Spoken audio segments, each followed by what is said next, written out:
final session for the November 2020 eAcademy. Today we're going to hear Dr. Russell Fuller talk about the Hebrew accents, their usefulness for syntax and interpretation. Dr. Fuller is a semiticist and theologian specializing in biblical languages. And for over 2 decades, he taught Old Testament classes, including courses in Hebrew and Aramaic at the Southern Baptist Theological Seminary in Louisville. Before that, he taught Old and New Testament at Mid-Continent College in Mayfield, Kentucky. And he's the author of Biblical Hebrew, a Beginning Grammar, as well as other works, which we hope to eventually get in accordance sooner rather than later.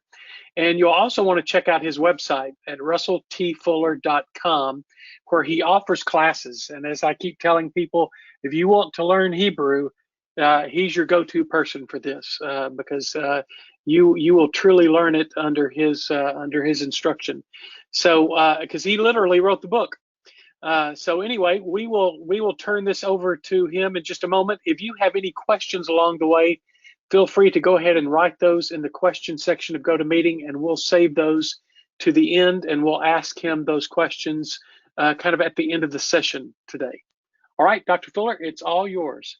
Okay, thank you, Rick. I appreciate it. It's good to see you, many of you again today. And again, we're going to look at the Hebrew accents and their usefulness for syntax and interpretation. And I'm going to start today with an experiment. And that's always dangerous to do. If it flops, what can we say? I've got 4 verses here. And let me just tell you the rules before we do the experiment. What I'm going to ask you to do is read each of these verses and tell me where you think the meaning resides in the verse. In other words, within 2 Samuel 12:7, I want you to read the verse. If you had to put your finger on right where the main meaning of the verse is, that's what I want you to do. Now, there's one rule though. You can't pick the words at the end, okay? No words at the end. So,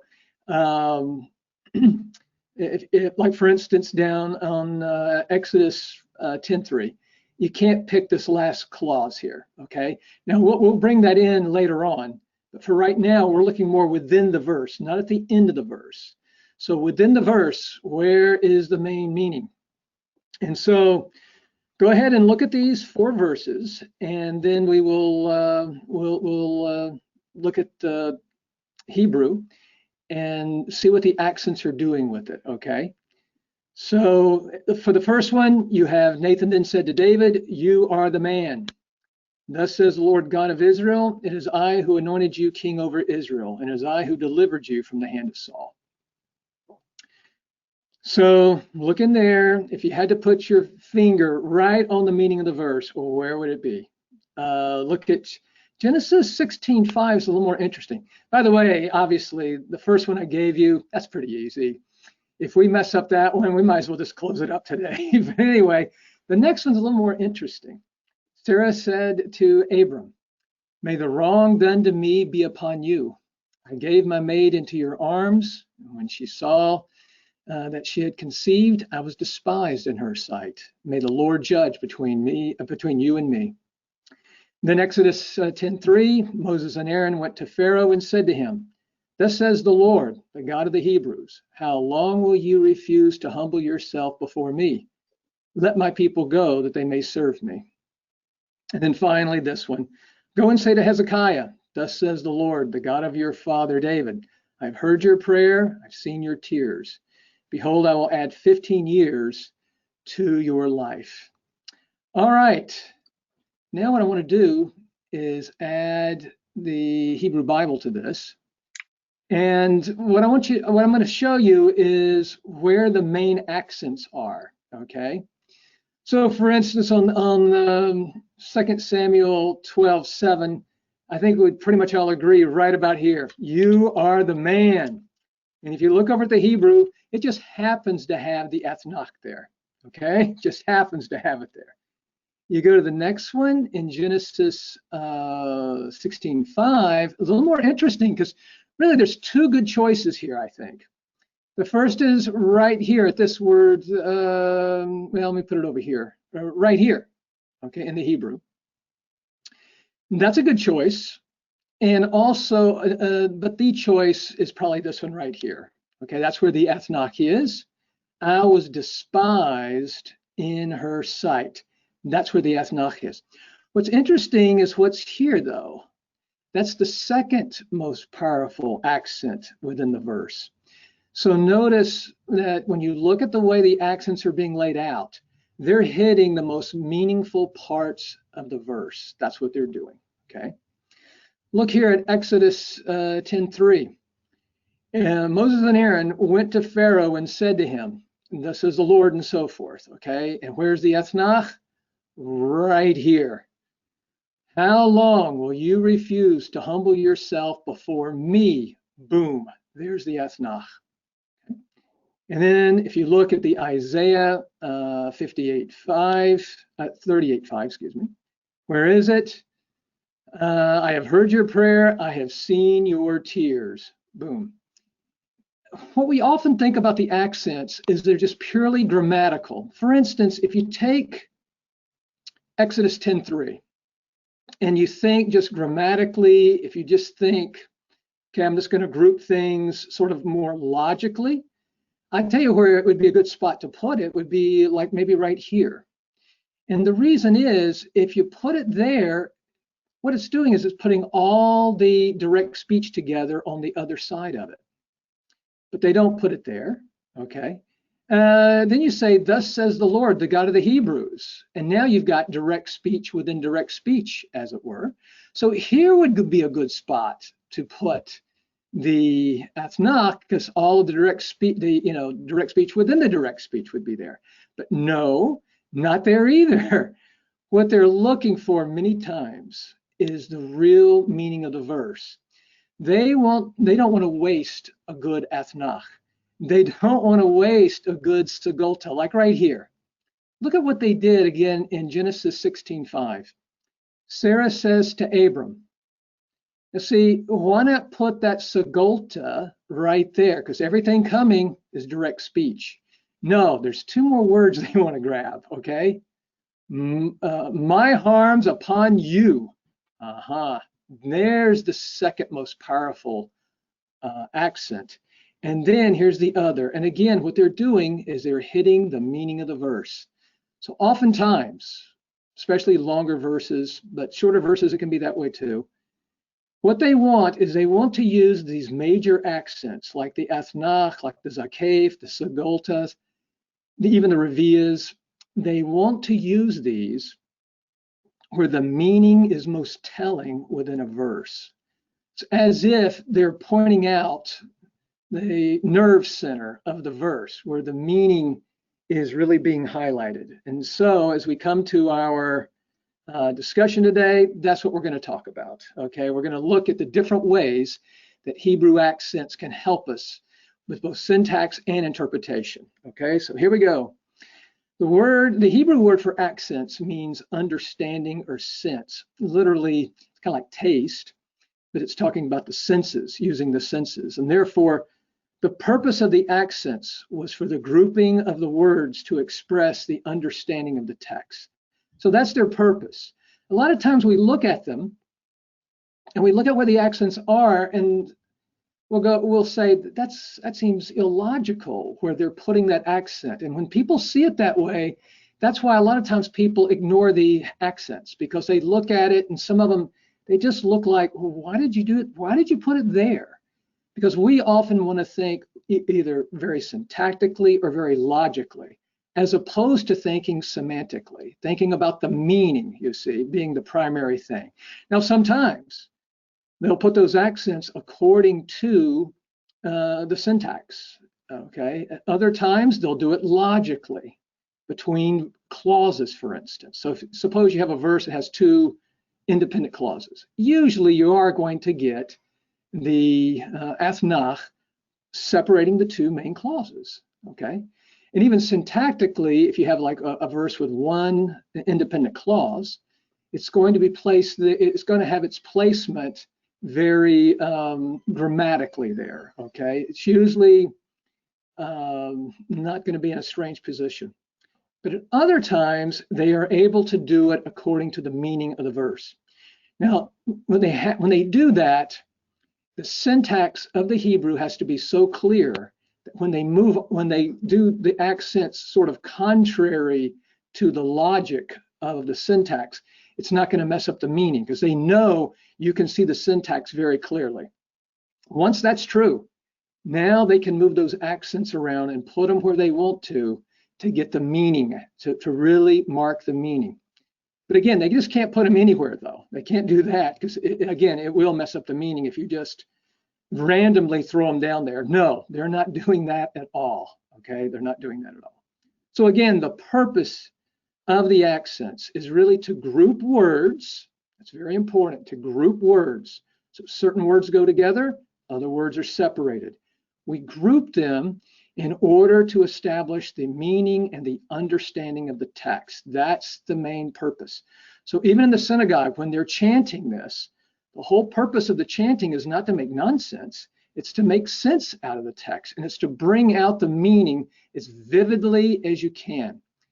The best way I can say this to you, for you, especially for the older ones out there that can remember a name called Paul Harvey. Do you remember Paul Harvey and the rest of the story?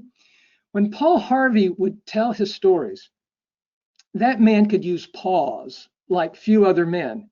And now you know, and he would just delay that pause. And you're waiting for that other shoe to fall, you know? The rest of the story. I mean, and when he would tell the story, he was a master at the pause. And he would put the pauses at the most telling moments in order to, again, give more, to make his narration more vivid, to make it more impactful, okay? Also think about things like in our liturgy sometimes.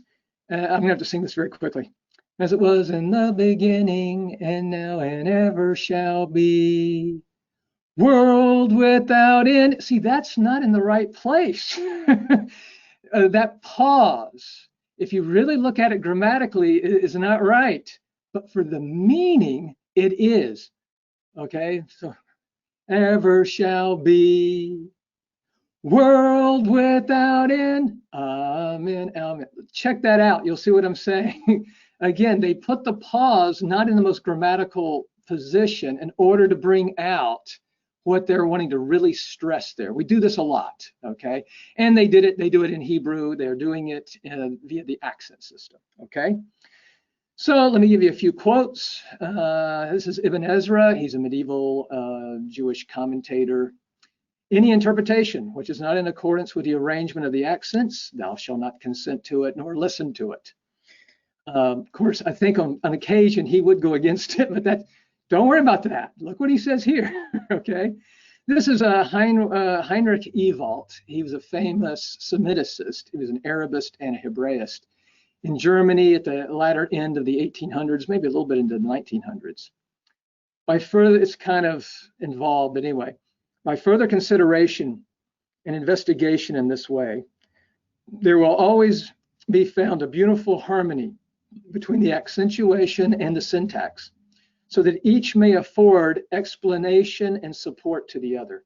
Whether we start with the syntax and come to understand it without knowing anything about the accentuation, as the author, meaning he's talking about himself here, as Ewald once actually did, or proceed from the latter to the former, accurate investigation will always lead to the same result, so that he who has a correct understanding of the syntax has already nearly mastered the accentuation also. And he who understands the latter, meaning the syntax, will always find himself more easily at home in the former.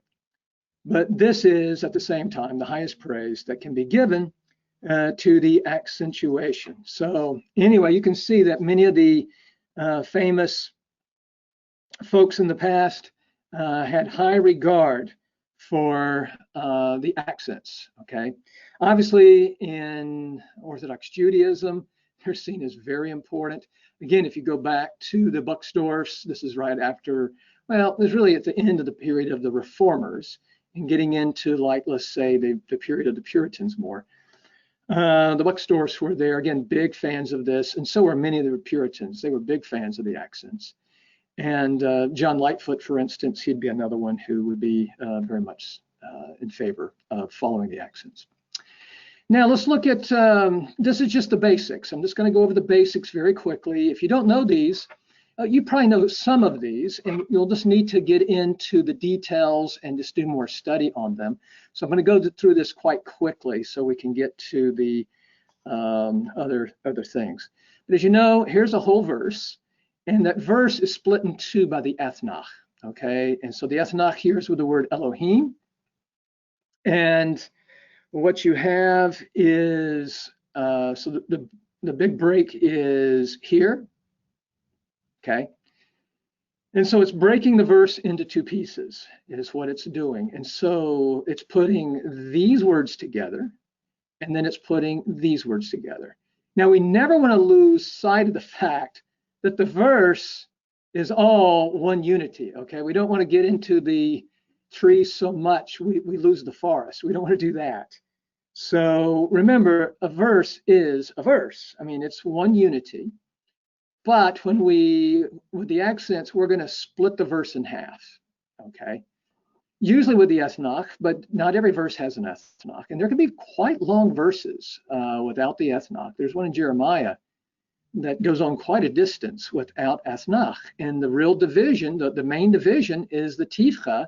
It would be like right here, okay? If suppose there wasn't an ethnach here, then it's the tifcha here is usually, it can be the break, or if there's a zakef somewhere, the zakef would take it, all right?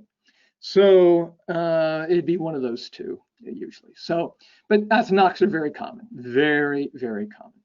And so again, it's splitting the verse in two. Now, what you can do with that is to take the side of, so here's the ethnach side. We've divided the verse again here. Now, the ethnach side, if it's long enough, again, you can start a verse with the ethnach. The first word can have the ethnach. And I'm talking, when I say this, by the way, I'm not talking about the poetical accents today. I'm talking about the accents for the other books.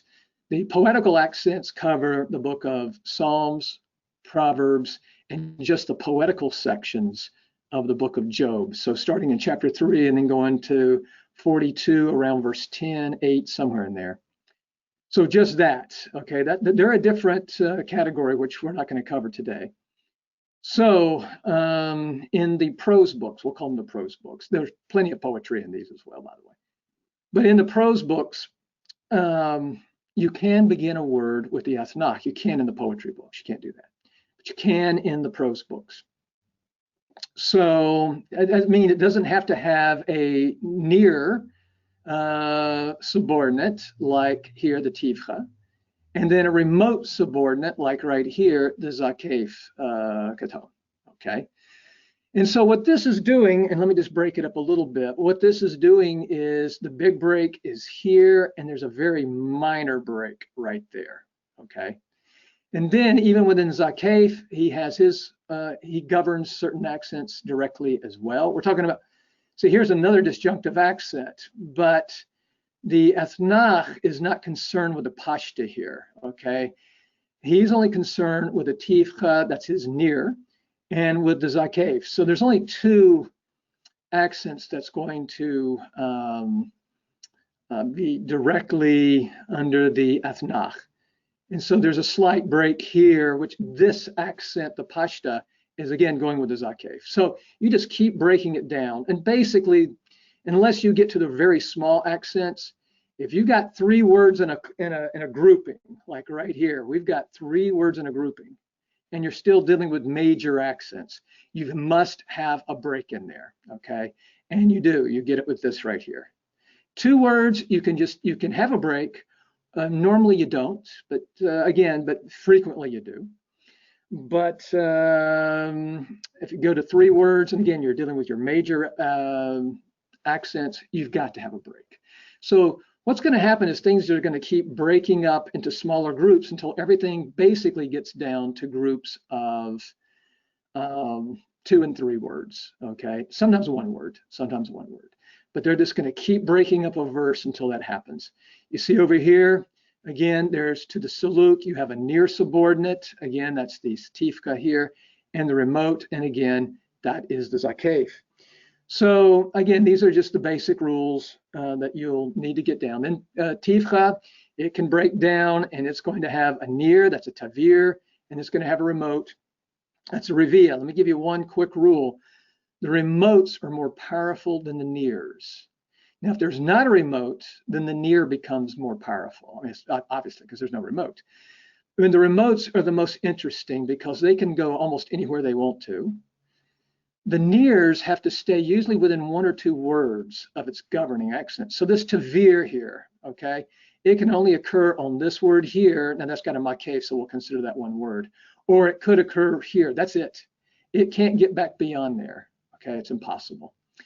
The revia here, though, it's now again, it's got to wait for a tavir first, but then it can land in different places. So it's the remotes are much more flexible and more powerful than their near counterparts. But you don't have to have a remote, and you don't have to have a near. Okay. Now, sometimes on some occasions you do, but most of the time you don't. And then here's zakef, and I'm breaking down the zakef. Again, it has a near, it's called a pashta. It has a remote, it's called a revia. Okay. And then segolta, zarka is its near, and again, the revia is its remote. And then here's the revia. And with the revia, it has a near, that's a garish, and it has a remote, and it is a pazer. Okay. All right. So that's just the basics, okay? And again, if you haven't really studied them much, you'll need to do that. I don't mean to give you a commercial here, but in my syntax book, Invitation to Biblical Hebrew Syntax, I have about 50 pages at the end that goes into detail if you really want to learn the accents in detail, both the prose and the poetry. So if you go there, I give you all the details, okay? All right, with that, we're ready to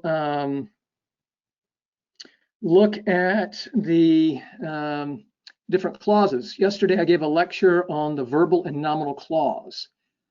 And the accents are going to fall down differently between a verbal clause and between a nominal clause. I told you there's a big difference between verbal and nominal clauses in biblical Hebrew and in classical Arabic too.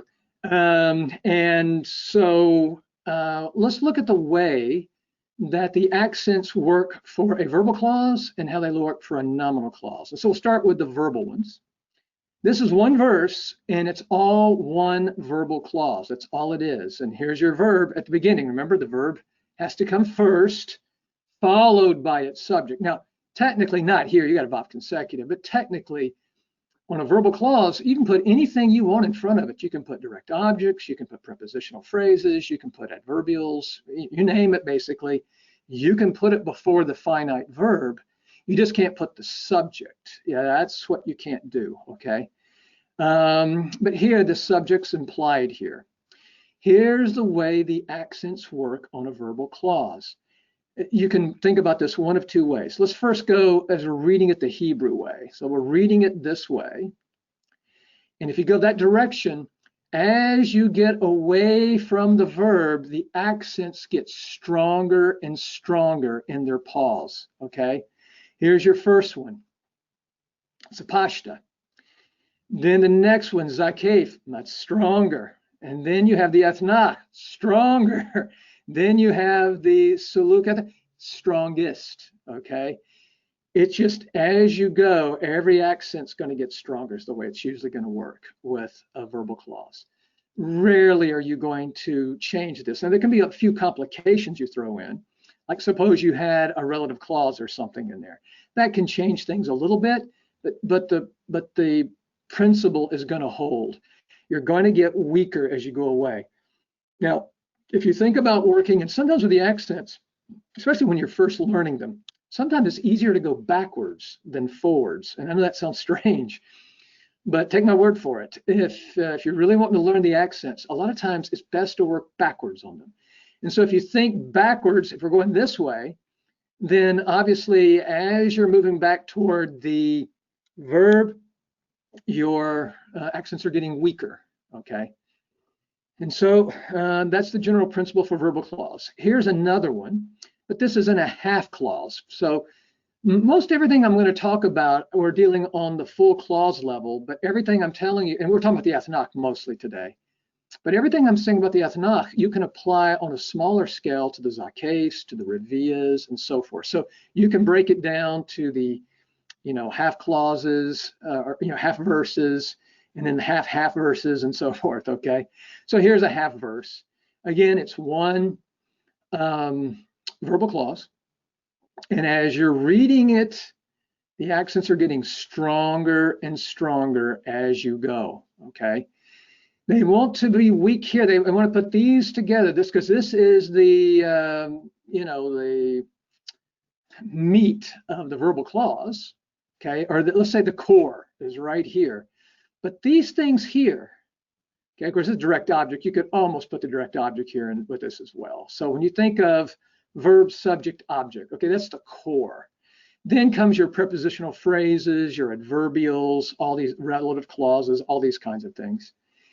And notice they're getting the heavier accents out here because these things are giving different, they're really interpreting this over here. If you want to look, really, it's in many ways giving you details. It's explaining. It's doing all sorts of things that's helping you understand the core. So as you get back past the core, the accents are going to get stronger because, again, they're going to have quite a bit of meaning in what they're doing, okay? And so that's one reason they're getting the heavier accents as you move on, okay? So it's explaining, detailing, giving the details of the core, things of this nature, okay?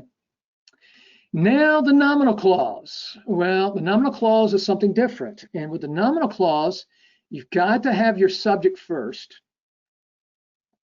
Then comes the verb, but remember this right here, according to what we discussed yesterday, is not actually, or grammatically, maybe I should say it that way. It's not grammatically the subject of masa. What's the subject of masa? The implicit he pronoun, okay? Remember, this subject is subject of the whole nominal clause, the whole thing. The predicate of this nominal clause is this verbal clause. And so the subject of the verbal clause is the implied he. It's a true verbal clause. Why? Because your verb comes first and your subject comes second. So that's a true verbal clause, okay? But again, this would be what I'd call yesterday two-faced, right? But notice the accents. There's a big difference here. Look at that zakef gadol right there. You see that? You don't do that with a verbal clause. Now, there are rare cases when you can, but when you do that, it's, I can show you some examples. When you do that, there is a real reason you're doing that, okay? But no, you're not going to, there has to be compelling reasons to do that. Maybe I should show you a compelling reason real quick here. Let's see here. I don't want to spoil some stuff here. We've already done this, good, so that's good. So let me switch something out here. Oh, it's just going to go over there. I got to change it here. Sorry about that. And then let's go to Genesis 20. Let me show you an exception of what I just said to you. I got it messed up. Hold on a second. Let me get rid of that. Now let's go to Genesis 20. All right, let me show you an example where it's a little different.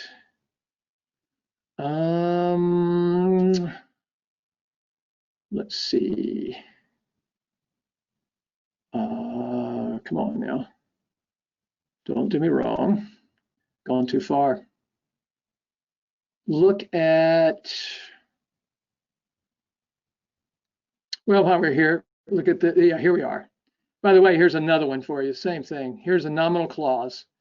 Look at Avimelech, you see, with that huge Zakev Gadol. And as for Avimelech, we have an announcement to make. We got something we got to tell you about this guy. He had not yet come near to her. Again, here's your verbal clause. So notice that monster accent. Here's a verbal clause, and it's got one too. Why? Because they do not want you to read this, the Lord said. No, no, no, no, no. And he said, O Lord, vocative. So when you see something like that, then the subject's not going to follow unless you have something like this. I'm getting off topic. I need to get back on topic. See, here's a verbal clause, and that's a very heavy accent for a verbal clause, okay, for the verb, because of this word right here. You could read this two different ways, okay? You could say, if this didn't have the revia on it, let me tell you how you would read this. Avimelech sent the king of Gerar. Okay? But with the revia on there, how do you read it now? Avimelech, king of Gerar, sent and took. You see the difference? If that's your main accent, and so you have mehupach there, that's a conjunctive accent. You take that off, then you must read this. Avimelech sent the king of Gerar. No. The revia puts these three words very tightly together. Avimelech, the king of Gerar, sent. So you see the difference. Okay. All right. So anyway, I shouldn't get off into little rabbit holes. But anyway, you see what's going on here. This is very different the way the accents are laying out for the nominal clause than the verbal clause. That's why when I say to you, and as for Noah, you know, that's what the accents are doing. And in Arabic, you're going to do the same thing. Okay, you've got to do the same thing. You cannot just read Noah straight into Masa. No, that's messing up the meaning, you see. Where if you go back to here, you've got to read these things tightly together. You cannot stop after Vayiktov. If you do, it's just not sending the right meaning messages to a Semitic mind, okay? But here, and as for Noah, and you got to stop, okay? Yeah, there's 1 Samuel 3:7, which we saw yesterday. And again, it's a nominal clause. So notice the accents are different. Oh, I should point this out to you. Once you hit the verbal clause and something like this, now the accents will work just like a verbal clause, but not till you get past this word here, though. But once it starts its verbal clause, the accents will lay down exactly like a verbal clause will, okay? Now, look at this, a little different here. Here's a nominal clause, but it's got a verbal clause, but now the big break is here. What's going on now? As a nominal clause gets longer and longer, it forces this first word not to get the main accent, okay? The ones I showed you before, that's the main accent in the whole clause, okay? Now that's the main thing in the whole clause, okay? But as you start lengthening the clause, things change, okay? So the biggest accent now is here. So guess where the second biggest accent is? That's right here. Now, if you continue to add words on, forget the ethnach there, suppose you just keep making this longer and longer, this is going to get weaker and weaker. So just remember that principle. But again, the accents will, for a nominal clause, they're going to look a whole lot different than a verbal clause. And again, this is all expressing meaning. Now, let's talk about dividing clauses. That's one of the things that the ethnach, and not just the ethnach, but the zakefs can do it and so forth. But we're thinking mostly right now about ethnachs, okay? Notice we have one clause here, one clause here, one clause here. It's 3 clauses, and then one clause over here. So it's 4 clauses. So on the level of the ethnach, 3 clauses are being put together. These guys. Now, I mean, they could have broke here, and then these guys. So the way you want to read this, if you want to read according to the accents, is you've got to read these clauses more tightly together. And then this one's off, not by itself. Remember, on this level, they're all together. So never divide them so much that they're, the verse is a unity, okay? But look at these three. And one reason these three is this is I, but this is you. So that's probably why it's divided the way it is. But again, as a rule, watch when you have a number of clauses, which ones are put more tightly together? How are they divided? How are they separated? That's going to help you with the meaning. Give you a general rule, and this thing works quite well, I believe. In this verse here, maybe not so much, but in some other verses, and even here a little bit, the first half of a verse gives you the main or the general idea of the verse. The second part makes, like specifies, gives details. Like a verse might say something like, it might start like, and he took all their goods. And then after the word goods, it'll start saying, their pencils, their paper, their details, all the, or it explains. It's like, if you want to use a fancy Greek term, exegetical, of what's going on before. I'm going to show you many of examples like that today. So if you want, and I believe very much in Scripture, interpreting Scripture, you can do that on the verse level, oftentimes by that second half, after the ethnach, explaining what's going on in the first half, or usually this part right here in particular. Right with the ethnach, the second half is hitting this part. Okay, so we'll see many examples of that. This is what I call logical division right here. We're logically dividing between clauses. The ones I gave you up here, this is syntactical. Notice my term syntactical here, because it's within a clause. Okay, one main clause, I should say it that way, one main clause. So these first few ones that I gave you, I call them syntactical because we're really dealing with one main clause. Here, I'm calling it logical because we're just logically dividing between verses. But this is where it's at right here. The semantic meaning, this is where it's at. Now the other's good too, because the other will help you with syntax. And the other is very helpful, by the way. If you learn the accents, and you're in class or something, and you're given a test, this is almost like cheating, to be honest with you, because you know what words go together, and you can make some very good educated guesses if you don't know the vocabulary. So if you want to be able to cheat somewhat legally in Hebrew, learn the accents. Okay, it's legalized cheating. I also like to call it, kind of like syntax in a can. You don't have, it doesn't take 3 hours to cook it like a turkey next week.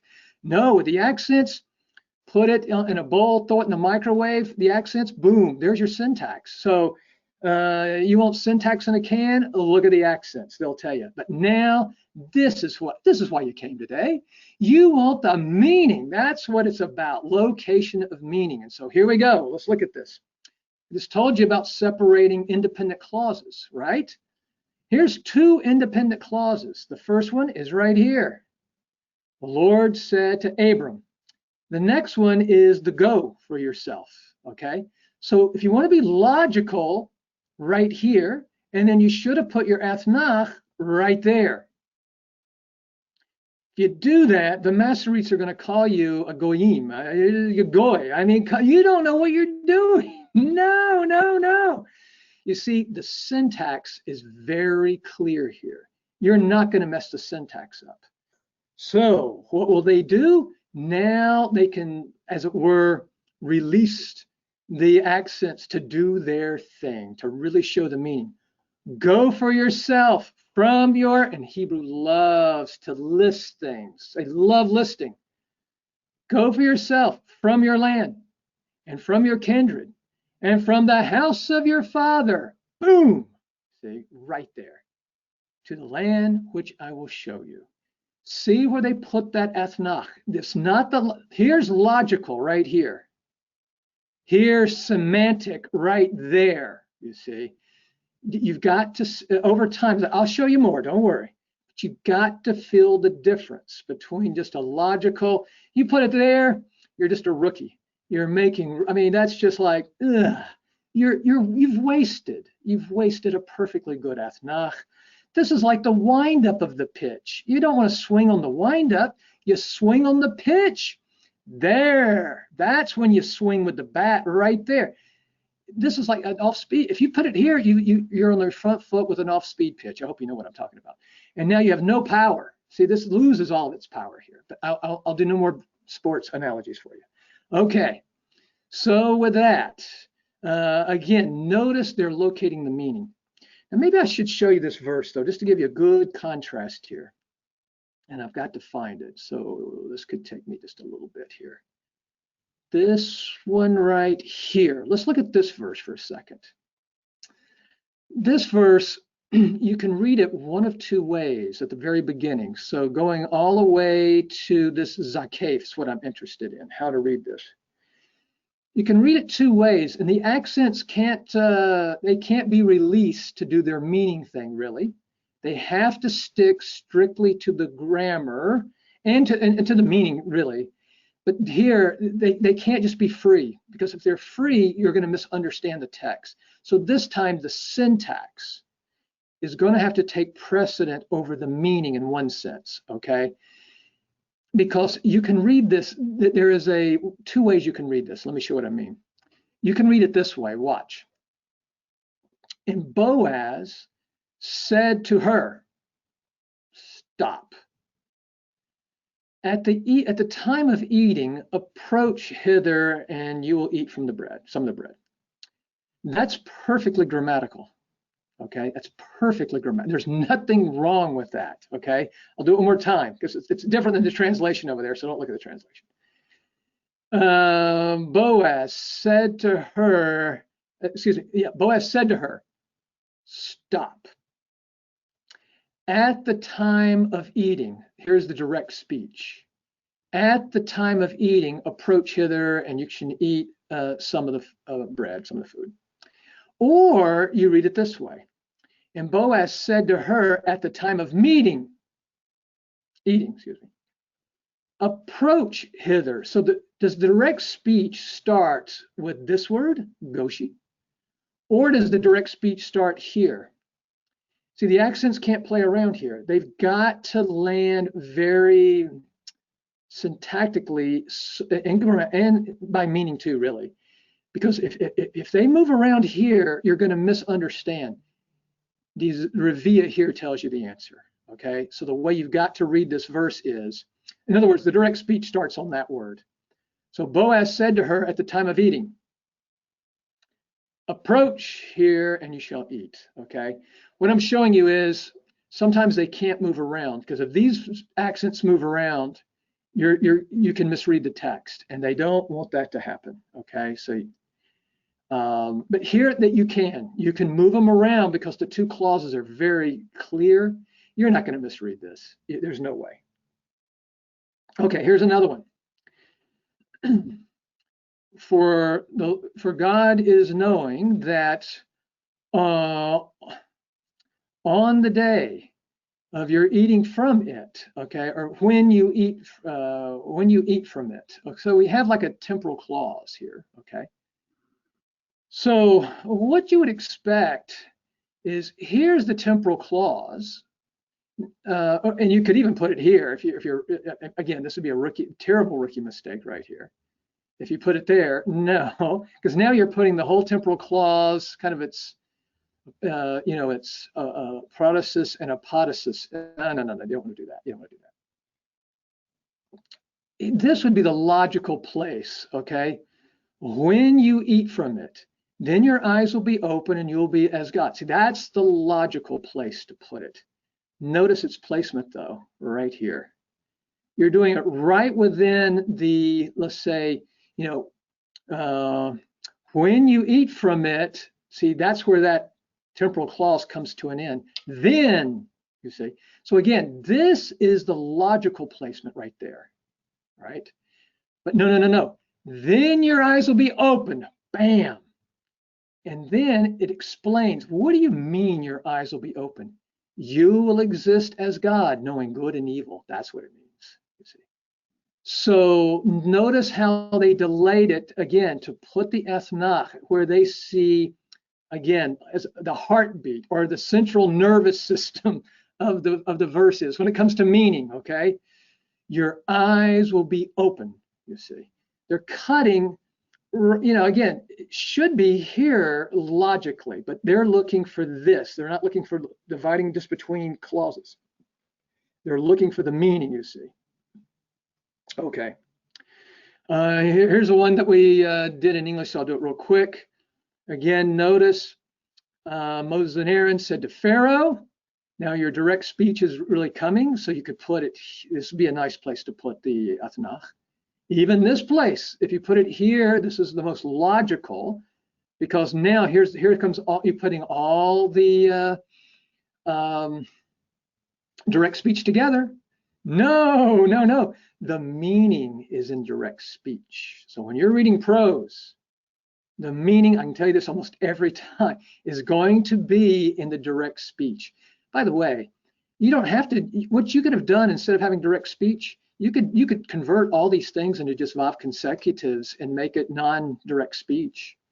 It's when they do direct speech, that's where they're drilling down. That's where the meaning really is. That's where it's all at, okay?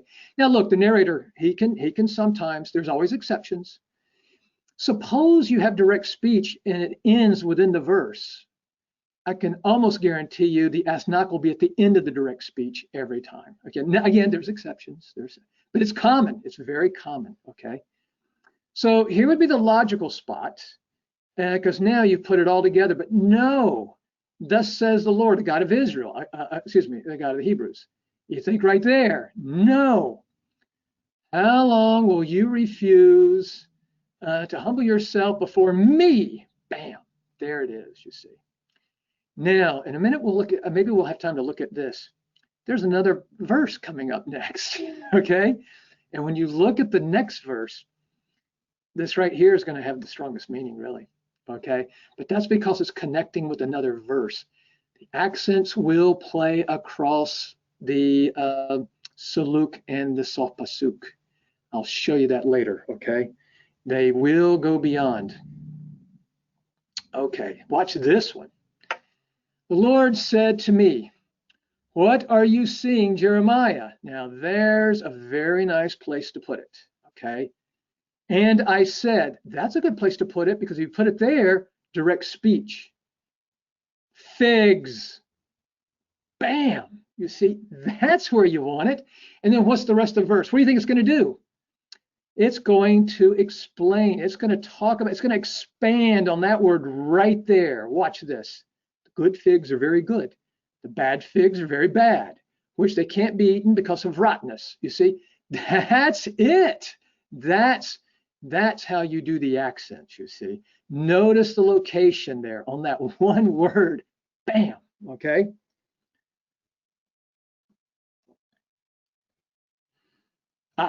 Now let's go to accordance and look at some others. I want to give you some other examples. Here's from Ezra. And again, what I'm trying to do now is just keep showing you that principle. The Athanach, usually what's before the Athanach is going to give you sort of the main idea. After it is going to detail it, explain it, expand upon it, conclude it. There's all sorts of things. As one Semite told me, he goes, before the Athanach, it's like the dog. After the Athanach, it's the tail on the dog. Okay. So there you go. So look at this. Now, these are obviously, I'm picking this on purpose. It's just a list of names, right? But look at how the Athanachs are. And the sons of Elam, now they're detailed. And the sons of Zatu. See, they got the Athanach, and after them, you get each of the sons, you see. It's the same thing here, you see. Notice how that works. Now, I'm going to Aramaic, but it's the same principle here. But I think you'll be able to follow this, I think. This is the interpretation of the message, the matter. It's the writing on the wall. Many tekel ufarsin. Remember that? So the finger that was writing on the wall before Belshazzar. So what's going on? So here's the interpretation. Look at that Zakef Gadol, by the way. Mene. And then after that comes the interpretation of it. Now here, first of all, it says this is the interpretation. Then here comes the interpretation. So the second half is partially explaining this right here because there's more to come, you see. It goes across verses. But now once I hit Mene, it gets the biggest break in the second half because everything after Mene, you're explaining what does Mene mean? God has numbered your kingdom and put it to an end. Tekel, look at the athnach on the first word. Everything after it's explaining what does tekel mean? You've been weighed in the balances and you have been found lacking, okay? Pares, look at that athnach at the very beginning. Everything after it is explaining it. Your kingdom has been divided, given over to the Medes and the Persians, okay? Look at Ezekiel 34:19, and my sheep. And there it is. Because everything after that, what do you mean, my sheep? Okay. So as for my flock, this is a casus pendens or preoccupation, as we looked at yesterday. Okay. They must eat what you tread down with your feet and drink what you foul with your feet. So you see, notice how they put my sheep right at the beginning, and then everything later is going to explain. And again, what we saw yesterday, and as for Samuel, again, notice the nominal clause getting the big accent like it does right there. And notice how the second half is explaining. I said that yesterday. Samuel did not know the Lord. Look back just a few verses, and it'll say almost the identical words talking about Hophni and Phinehas. And when it says they didn't know the Lord, clearly, I also call them worthless men. So they were lost, okay? They were not saved people. Here, it doesn't mean the same thing. And so what's after the athnach explains what's before the athnach. The word of the Lord had not been revealed to him yet. Ah, that's what it means he didn't know the Lord. The Lord had never revealed himself to him like he's doing here in this account. We've already looked at Genesis 16:5. Again, notice the beautiful placement of the Segulta here. My harm upon you, as opposed to putting the Segulta there, and you'd be wasting a perfectly good Segulta if you did that. And then again, I was made light. I was despised in her eyes.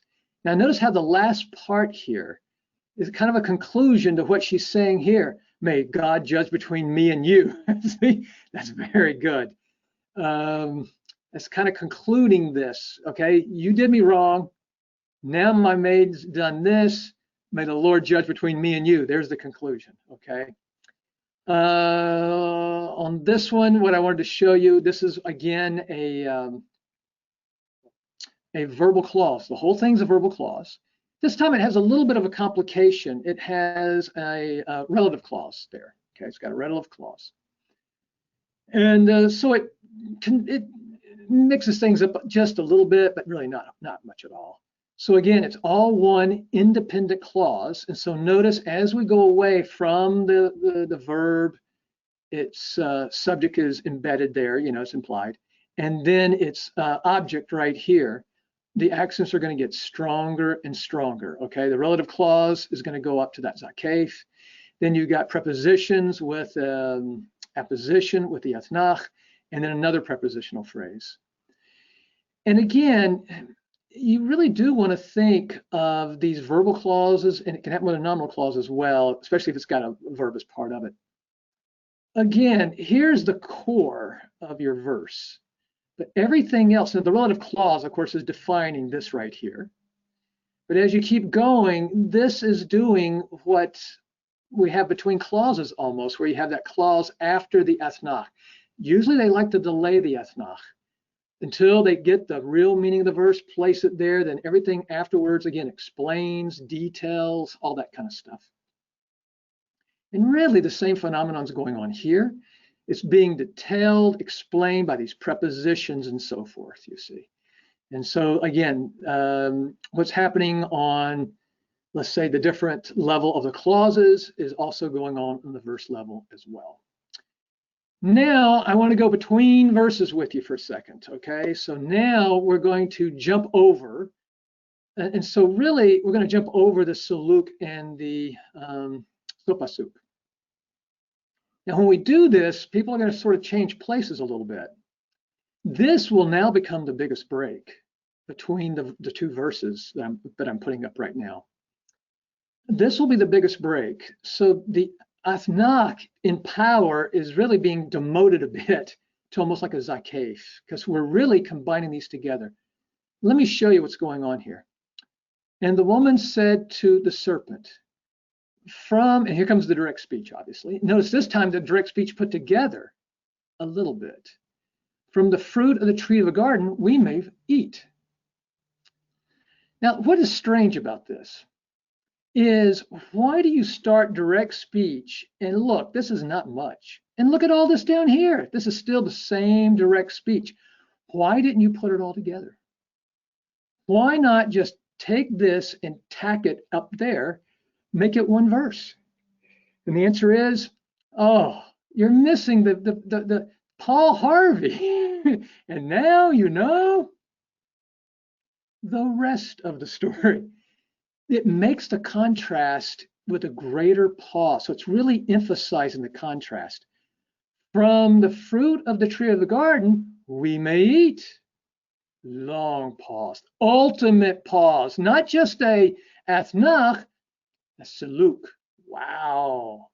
But from the fruit of the tree, which is in the midst of the garden, see, it makes the pause here.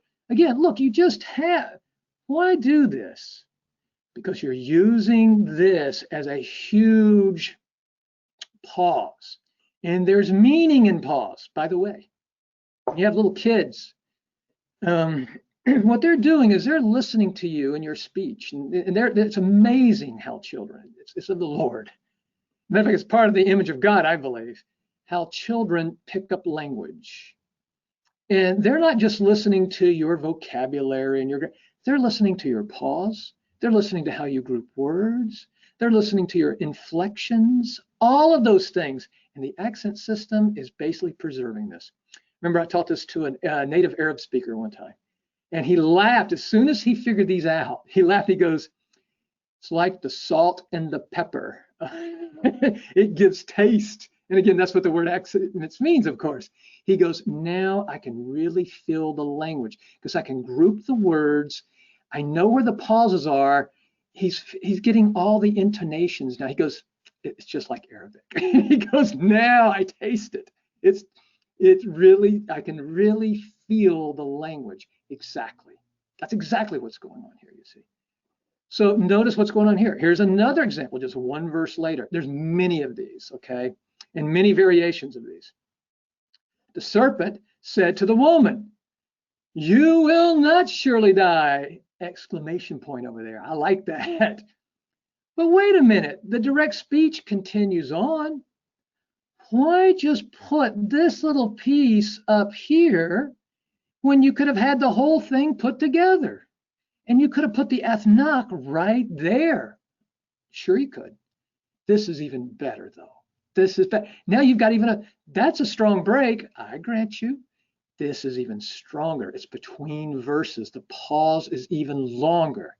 You will not surely die. And then here it comes. So now this whole verse, as it were, is you're not going to die. Let me tell you what's going to really happen. And so sometimes this whole verse can be explaining these words or detailing these words and so forth. So watch for this, okay? Now I want to show you another thing that the accents can do. And that is, as I told you earlier, Hebrew loves to do what I call list. They're not going to just say, Moses took his family and came, you know, they can, it does do that. But it'll say, you know, Moses took his wife and his son and the donkey and the staff, which, in other words, it just, think of the 10 Commandments. Talks about the Sabbath day. You and your son and your daughter and you know, the strangers within your gates, or, you know, thou shalt not covet your neighbor's house. Thou shalt not covet your neighbor's wife, nor manservant, nor maidservant, nor ox or ass, or anything you see your neighbor. And it's not like, well, he didn't say Buick. I mean, no. I mean, when you do the list, that's everything. So let's see. Hebrew loves that. Watch how the accents. Now, again, they can do it different ways. I'm going to show you two ways that they do it. Here's the usual way they like to do accents with the list, okay? Abraham took Sarah, his wife, first break. And Lot, the son of his brother, stronger break.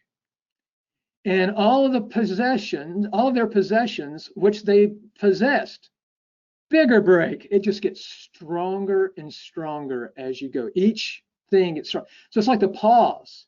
It's longer and longer in between all of these until you get to the ethnach, okay?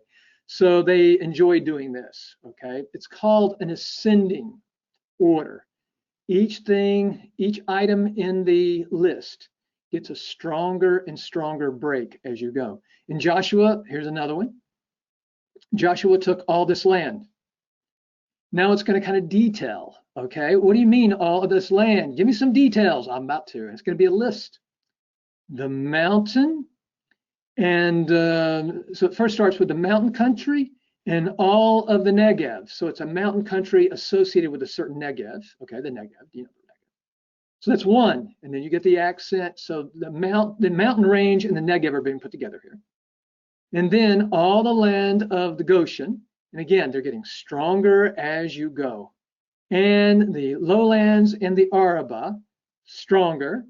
And the mountains of Israel and its lowlands, strongest. So notice, again, that ascending order is the way they like to do it. However, there are times when they feel the meaning is right in the middle of those things, they'll cut right in the middle of them with the ethnach or something. Watch this. This is what we looked at yesterday about Korah's rebellion, and the earth's going to open. They're all going to go down. Okay, so here we go. And the earth opened her mouth, and she swallowed them. So there's your first object. So it swallowed them and their houses. Athnach. Pause for a minute. Let that sink in. And every man which belonged to Korah and all the possessions. Sometimes they'll put it right in the middle of a list because the list, I mean, again, they want you to slow down and realize everything that's going down, okay? Them and their houses. And every man which belonged to Korah and all the possessions. Sometimes you'll get just two things, okay? It might be two subjects sometimes. They'll break right in the middle of that. They love to break between pairs. If they think that pair, like if they'll say the holy place and the most holy place, there's verses that they'll put the ethnach right between the holy and the most holy, even though really they're connected by a vav, they should be put together. But that's where the meaning is. We're talking about the holy and the holy place. They'll cut right between two words like that, go together. Or like in the Daniel's 70 weeks prophecy, it'll talk about the 1 week, and then it'll talk about like the 69 weeks, or maybe it's the 7 weeks and the 62, and it divides right between the two. Because again, that's where it is. It's about, hey, what about these 7? It's about the weeks. And so the ethnach divides right between the 7 and the 62. I mean, it's amazing what they'll do. Okay, let's see, what was this one for here? Watch this. I'm going to go over the verses again. Okay, so watch this one. And the Lord God said to the serpent, because you've done all this, cursed are you more than every beast and more than any living thing of the field. Okay. Now you're cursed, it says, right up here, you're cursed. And now he starts to list the curse. Upon your belly, you're going to walk. And so here's part of the curse. And enmity, notice where they break. They're breaking between the parts here of the curse. You're cursed more than this and more than this. And then here comes the sentence, as it were. Notice the break here. They put this down here. Okay.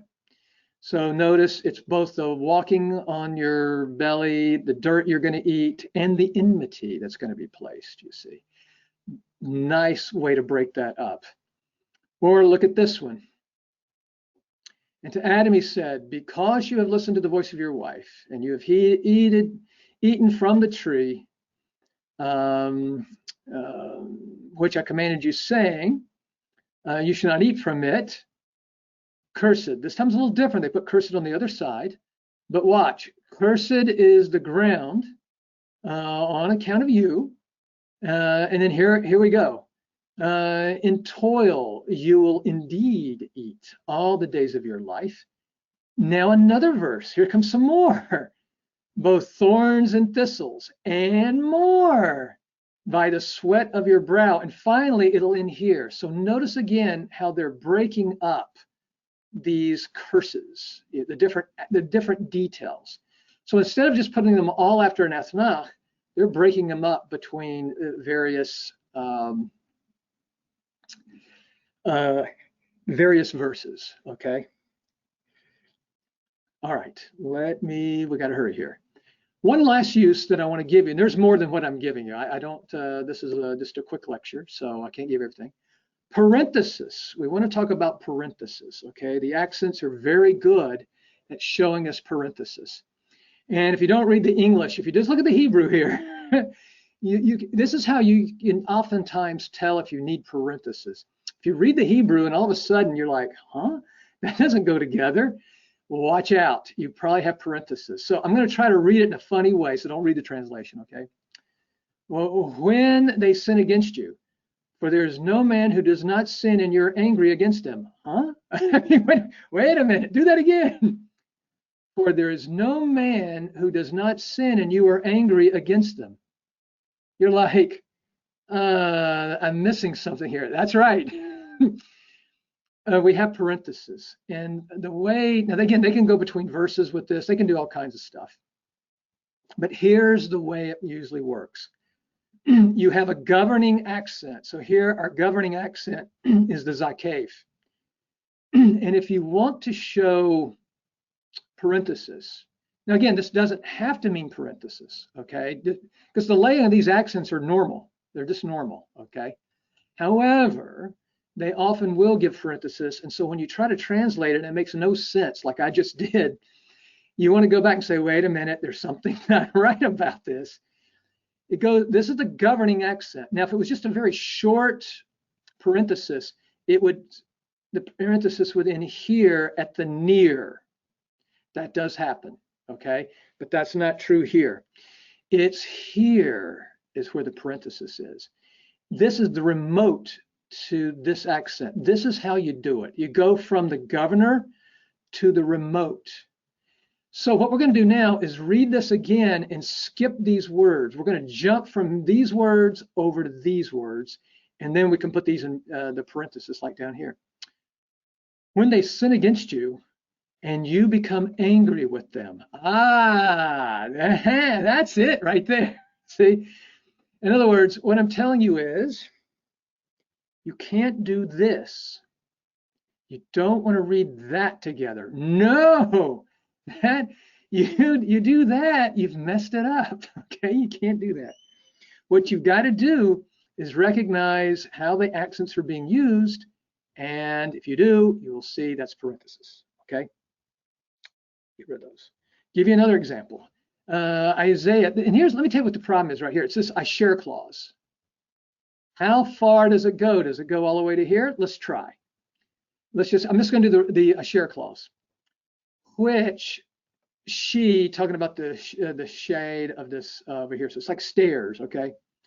Or the shadow, really.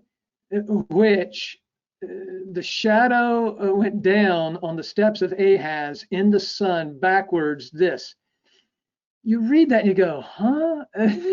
That's not quite right. And it's not. This is the governing accent right here. That is a tavir, and its remote is this right here, the pazer. What you've got to do when you're reading this part here is going to jump to here. If you notice in the translation, you've got the comma here, and you got the comma here, you see. That's right, okay? This is a problem with asher clauses quite a bit. How far does the asher clause go?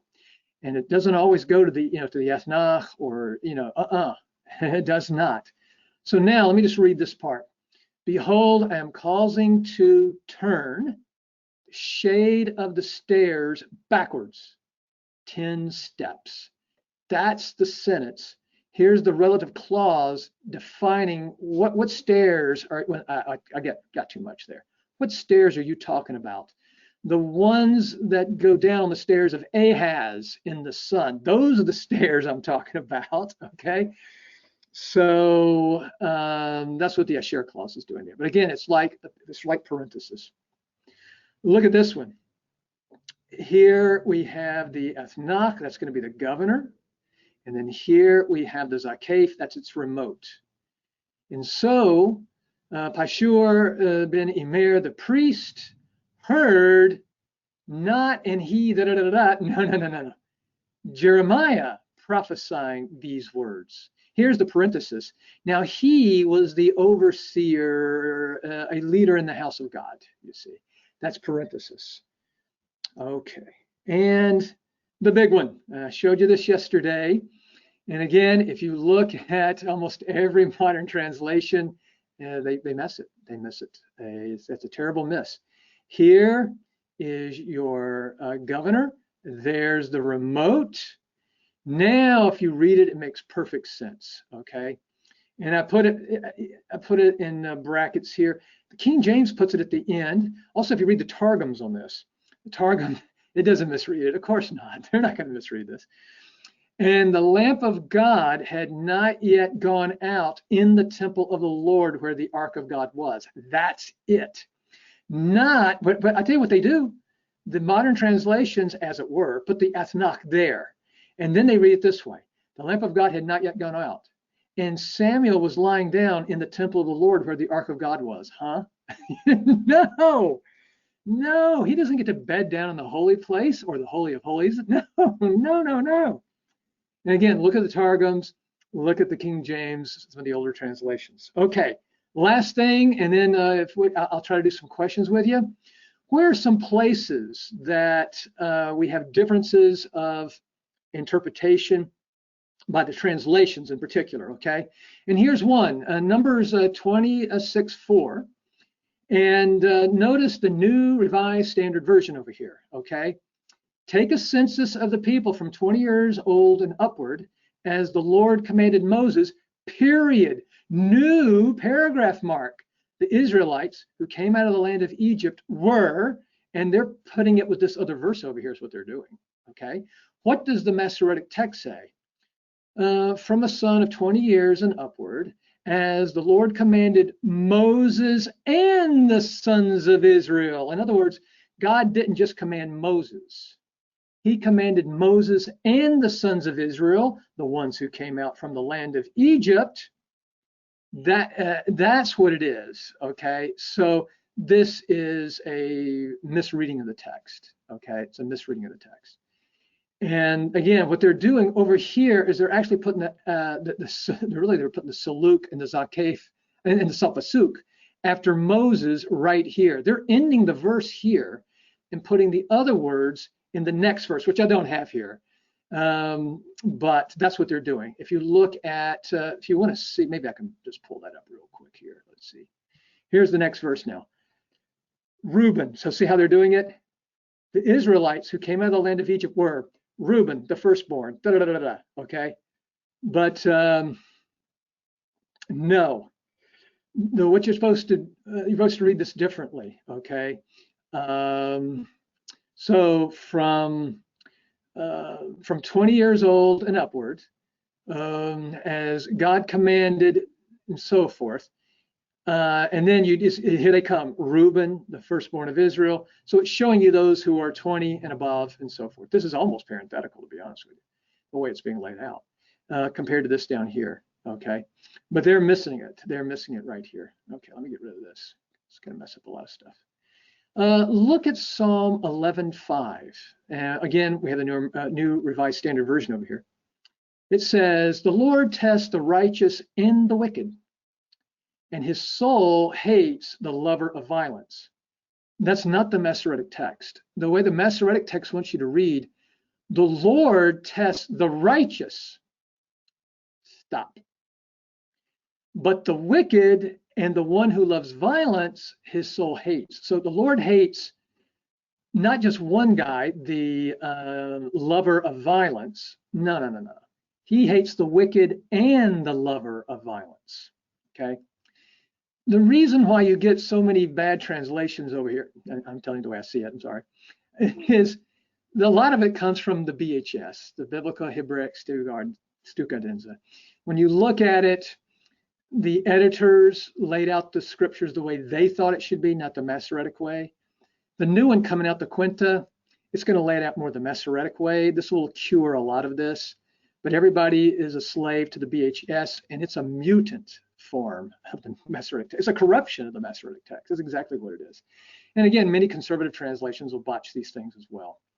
Look at this one. They corrected it here. So let me go back to their older one. So let's go to the Revised Standard Version down here. Okay, let me tell you what the question is here. Look at the end here. It says to love the Lord your God and to serve him with all your heart and with all your soul. So you can see with all your heart and with all your soul goes to serve him, not to love the Lord your God. You see that? That's not correct. And notice in their, when they revised right here, they get it right. Loving the Lord your God and serving him, well, they still kind of mess it up, but they got the brackets there. So they're the dashes, so that they're better here. What's the Masoretic text say? It says this, to love the Lord your God and to serve him with all of your heart, with all of your soul. In other words, these prepositional phrases go with both to love and to serve. It's not to love the Lord your God and to serve him with all of your heart and with all of your soul. Okay, it's not that. They corrected it in their revised, but in their original translation, right here, they've messed it up. Okay, they've messed it up. Here's another one. And yeah, they got that one there. Somebody's messed this up, and I forgot who it is now. I don't think it's going to be those guys. Probably won't be you. Yes, it is you. Okay, here's the question. Watch this. And they said, come, let us build for ourselves a city and a tower, and its top is in the heavens. Its top is in the heavens. What does that go with? Does that go with the tower or the city and the tower with its top in the heavens? When you read this over here, let us build for ourselves a city and a tower with its top in the heavens. It looks like both the city and the tower has its top in the heavens, you see? No, what you want to do, and this is one of the few times they don't follow the Revised Standard. Watch this. See the comma right there? That's what you want, because here's how you're supposed to read this. They said, come, let us build for ourselves a city. Stop. And a tower whose top is in the heavens, you see. So that comma there is very good. That's what you want. Okay. This is one. Let me pull down the ESV. Where are you? Right there. Now watch what the ESV does here in Psalm 48:2. Great is the Lord, greatly to be praised in the city of our God, exclamation point. Notice the his is brought way out to the left because it's starting a new sentence. It's capitalized. It's after a exclamation point. His holy mountain, beautiful in elevation. They're putting holy mountain with the next verse. They're actually moving these words to the next verse. No, you can't do that. That's wrong. Look, if you look at the Masoretic text here, okay, in the city of our God, and where's the city of our God? The mountain of his holiness. That's what it is. This is being appositional back this direction. They're messing with the text. As you can tell, I don't like this. If scholars want to invent their own text, they should say, we're going to invent our own text. But what they'll say in their preface is, we're going to follow the Masoretic text. But then they will tell you usually, but we'll change it at will. Well, you're just making up your text, okay? Give me the Masoretic text. And then when you want to make up stuff, go play in your commentaries. Go play in, something else.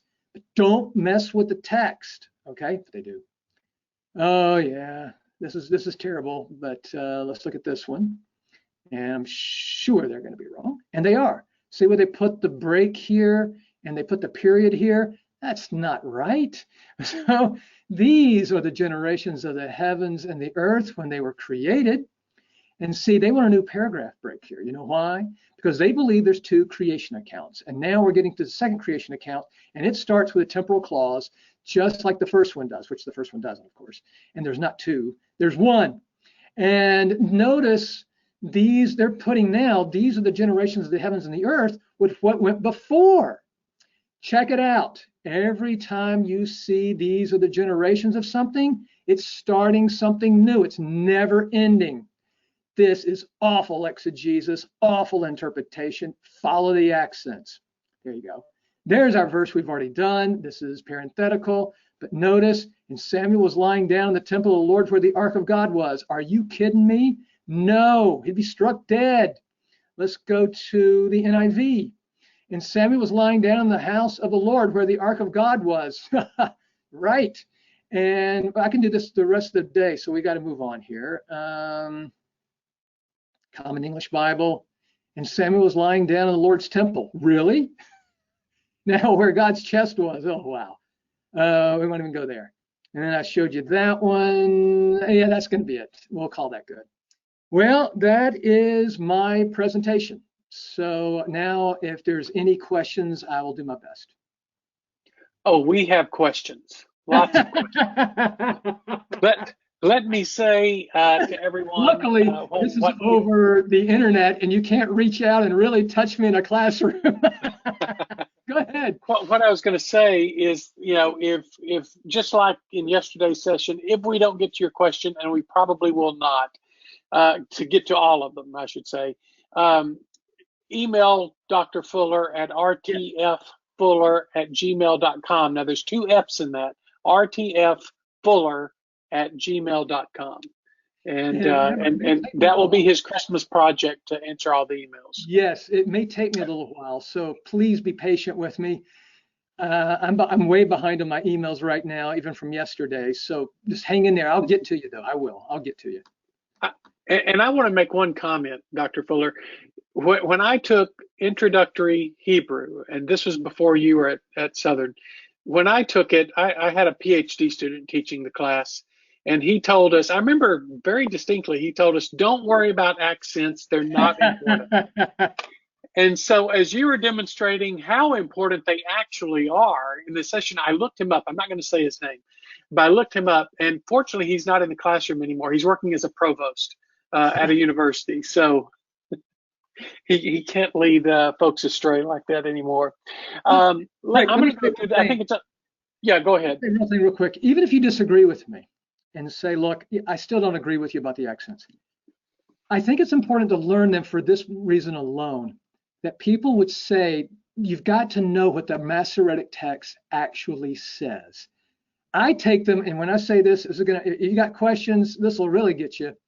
I see them as reflecting the inspiration of Scripture coming down from Ezra. That's the way I see it. Nehemiah 8:8. I'm sorry, that's the way I see it. But my point is, even if you disagree with me, because I believe not only are the letters inspired, I think the vowels are inspired, or the power thereof, to quote one of the old Puritan things, and the accents, absolutely. Now, if you disagree with me, that's fine. But let me say this. You at least need to learn them to know what the Masoretic text says, because a lot of people will say, this is what the Masoretic text says, and it doesn't say that, okay?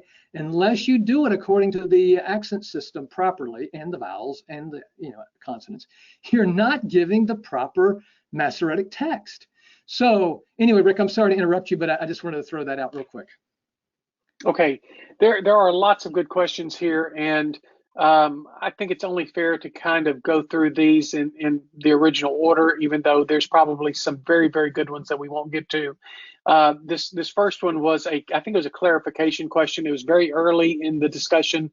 So this one person, he's asking a question with what is kind of a statement here. He says, the accent belongs at the end of the important clause, question mark. It doesn't begin with it, question mark.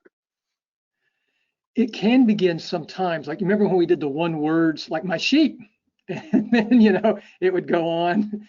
So sometimes sometimes the athnach will occur where it's breaking up a pair that, that we would put together, but it's breaking them up because they're seeing that as sort of the main idea.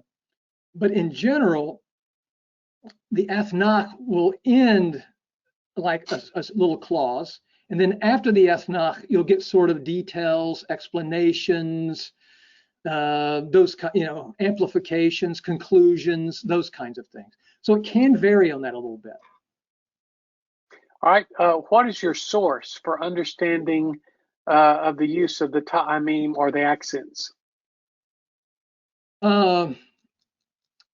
If you go back far enough, it's really the guys, the Christian scholars of the Reformation period, like the Buckstores and so forth. Many of the Puritans and the people in the Puritan times, they really studied these accents, very well.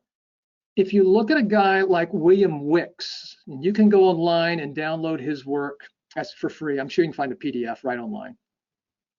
He's probably the best, but he'll tell you he's building on the work of people before him who, it was really the Christian scholars who really went after this.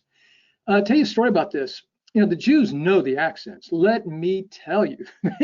But I once did a paper for my professor, and I went to Hebrew Union. And I did a paper for him, and it was including in a book. It's in a book. It's part of his Festschrift.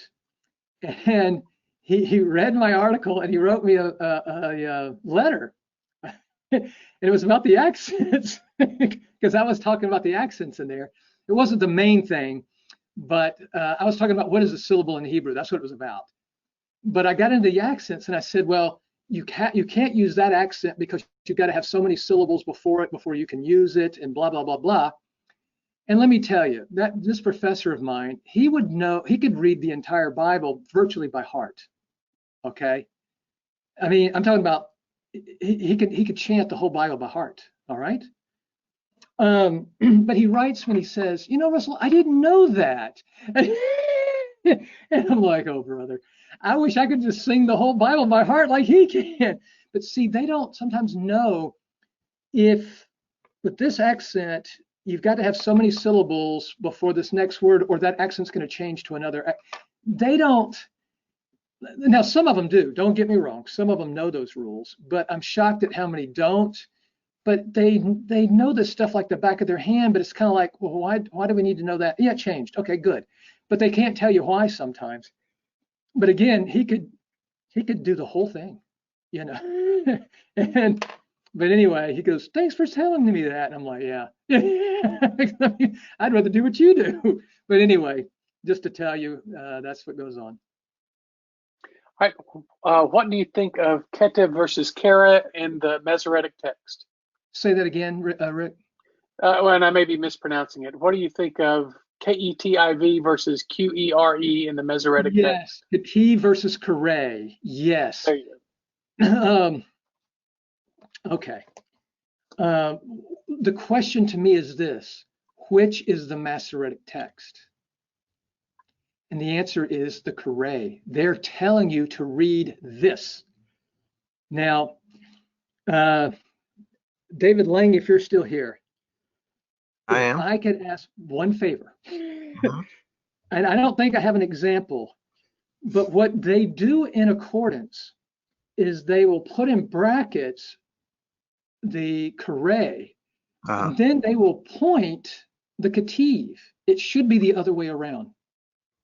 The Kare is the Masoretic text.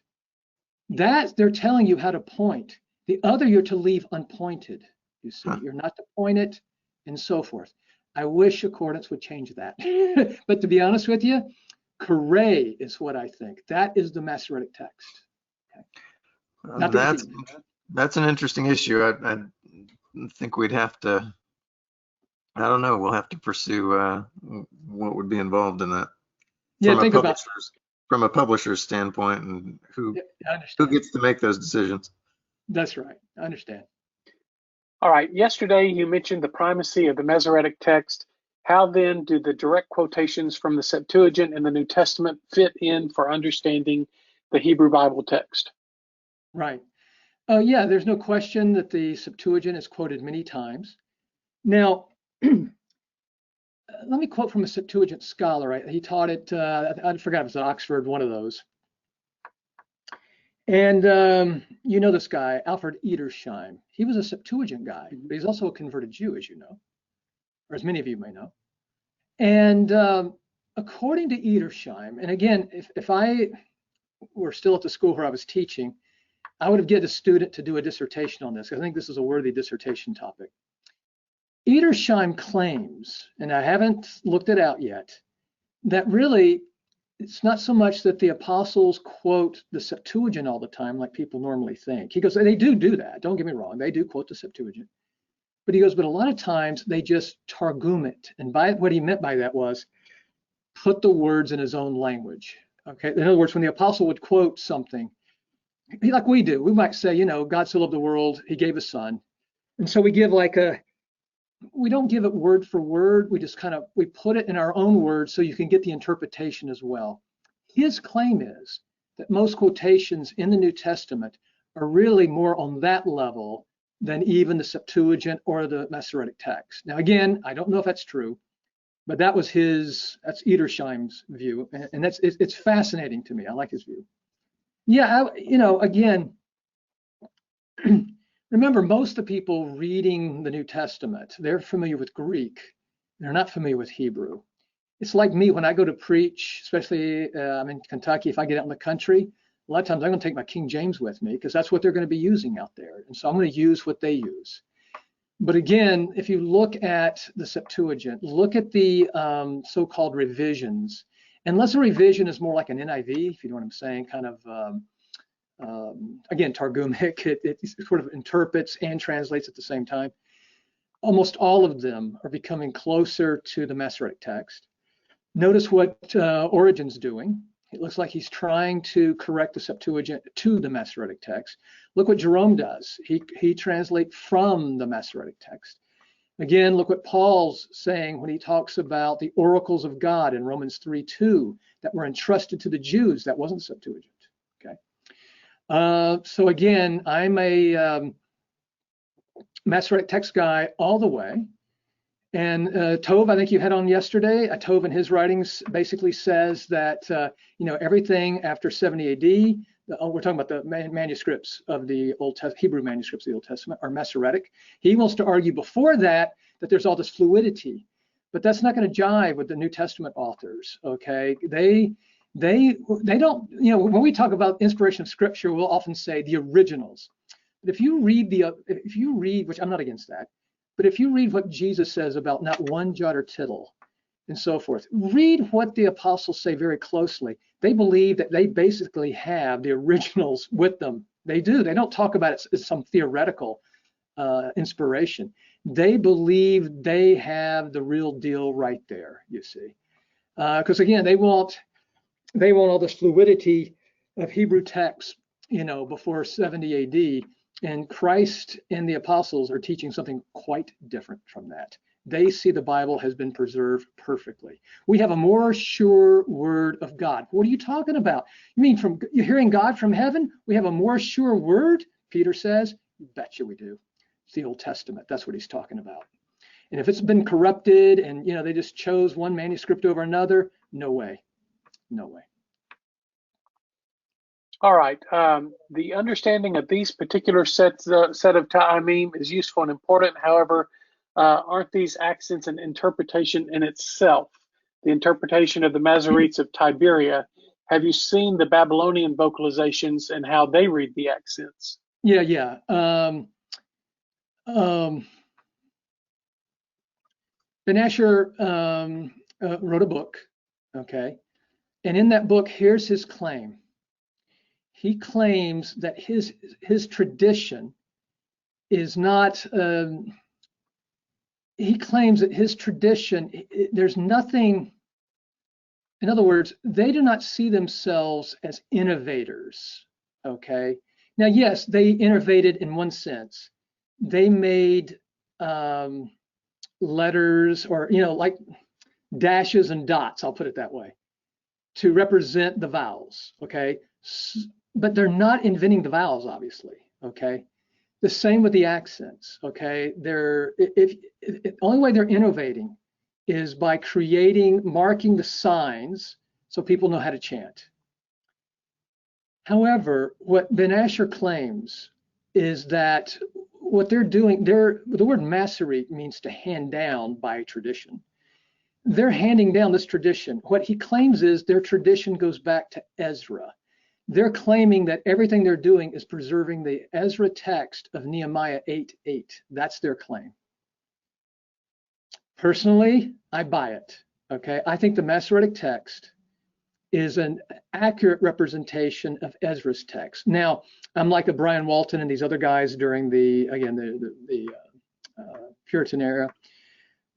We make a distinction between a slip of the hand and a corruption of the text. We don't see corruptions in the text. We can see some slips of the hand. For instance, even Ben Asher himself makes slips of the hand. If you look at the Leningrad Codex by Aaron Dotan, in the back there's a list of what Dotan believes are slips of the pen by Ben Asher. And it looks long when you first look at it, but if you look at it more closely, most of it's things like methigs, macaques, I mean, real technical stuff. Ben Asher's copying. Now, again, Leningrad, he was copying, obviously, the Aleppo, but Leningrad has been corrected to Aleppo, okay?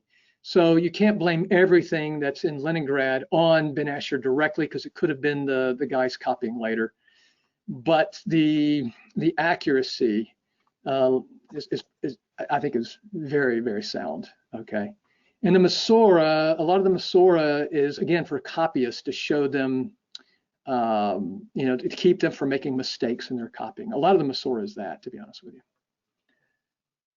I hope if I didn't get it all. But let me. So I believe one more thing about this. So I agree with Ben Asher that this has been handed down, and he's preserving the tradition of Ezra as opposed to these other symbols. The Babylonian stuff, it's very close, but again, just like there's other Masoretic manuscripts, it's not going to be as good as Aleppo and Leningrad. Those are the Masoretic manuscripts, especially Aleppo. Okay. I think I know the answer to this. What is the Hebrew word for accents? That's the ta'amim that we've been talking about, yeah, correct? Ta'am, and then the plural is ta'amim. That's right. Yeah. So okay. Tet, Ayin, Mim, and it's a seglet noun with patachs, ta'am. Okay, and it means taste in Hebrew, and it means the senses. You know, it's referring to, especially the sense of taste, obviously. So yeah, I never made that connection until today.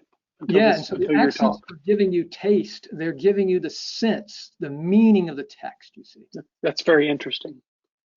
Could we get? In fact, I need to write my original Hebrew instructor and let him have it. Could we please? One person asked, could we please get a list of the accents and their rankings? Do you have anything like that on your website? No. Hold on, let me think. If he'll write me, I can send them to you. I can send that to you if you want those. Okay. You have my textbook, it's in there as well, but if you send me, I can probably send you something that'll show you the different accents and their names and so forth. I believe you've answered this next question, at least indirectly. Should we understand accents as meaning from the original author, or do we see them as an authoritative interpretation of how the text should be understood? Yeah, I would take it back to Ezra. And I think Ezra's text is just as inspired as, let's say, when Moses wrote it. Yes, but when Ezra puts it together, and I'm not saying Ezra's changing a lot or anything, you know, I'm just saying from the time of Ezra, that scripture, and I think what the accents, the vowel points, and even the letters are doing is representing that text of Ezra. That's what I believe. This is a similar question, I believe. Was the placement of the ethna in the Masoretic text a subjective process, or did the Masoretes have an objective process they followed? See, I don't think they have a process at all. I think they're bringing down, they're handing down a tradition. They didn't invent the chanting of the text. The chanting, you read the Talmud, and they're before the Masoretes, even though we know the Masoretes back about 8 generations by name. But the Talmud will talk about the chanting of the text, especially using the hand to tell you when to go up with your voice and down with your voice and so forth. We know the accents were being, I mean, not the accents, the chanting of the text. The accents in the sense of their drawing on a page is Masoretic. But the accents and so forth, that goes way back, and we don't know how far back that goes. And I would tell you, and again, the music, I'm not saying, or the trope, or the tune, whatever term you want to use, I'm not saying that's what's inspired. The grouping of words and the pausing of it, that's what it is, okay? Not the tune necessarily. There's different tunes. There's different tunes. All right, this person wrote, there are also melodies to read the Talmud, the Mishnah, and Gemara. There are also a series of accents in the book of Psalms that are not used in the Torah. What is your understanding of their use? Yeah, they're just the different system.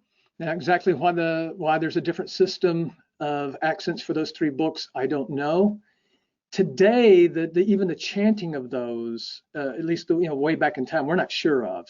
Okay, there's question, but there's no doubt about the pauses and the power of the pause that they represent, and that's the key. Okay, again, it's not the tune so much, but and again, if you can buy some of these chanting programs, they'll teach you how to do it and everything. And I got one, and I'm not kidding you. There are so many different musical ways of doing it, but it's not really the music part of it in the sense of the tune or the way that the chanting comes out, the trope of the chanting. No. It's the pausing and the grouping of words. Okay. What do you think of the Masoretic text in the Biblia Polyglotta Complutense? I don't know if I'm saying that correctly. I don't know what that is. I think that's if I'm not mistaken, that goes way back in time. The ones that like the Reformers had, and the one the King James guys use, I forgot the name of the rabbi. His name is associated with it. It's just not coming to me right now. Oh me. But anyway, they're very good. They're a good text, and even in that polyglot, it'd be a good text. Now remember, to Orthodox Judaism, and even in Israel today, there's only one real Masoretic text, right? And that is Aleppo. And where Aleppo's missing, they fill it in with Leningrad. So there's, in a sense, there's not multiple Masoretic texts. There's one really, and it's Aleppo.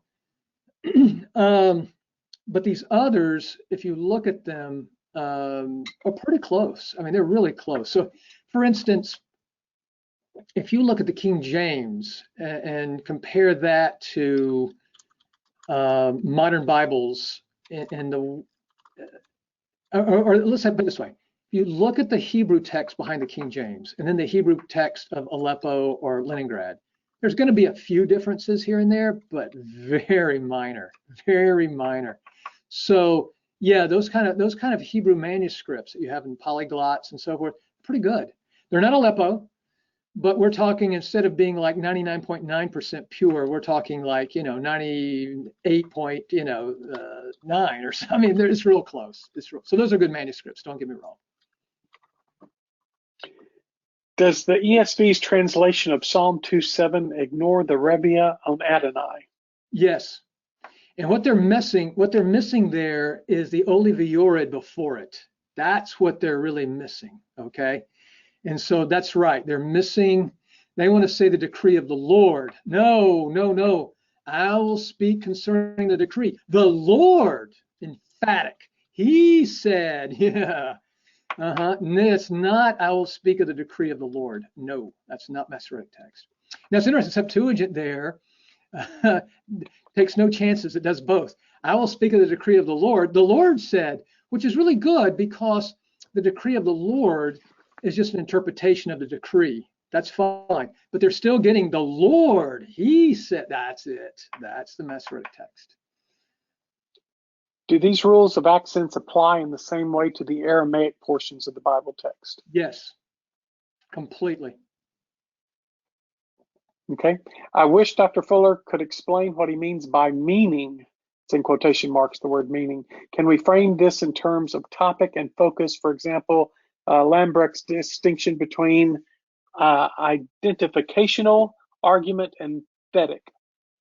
I'm not familiar with any of that. I'm not familiar with it, so I really can't answer it. By meaning, all I'm saying is that in a verse, a verse is trying to get across a meaning, okay?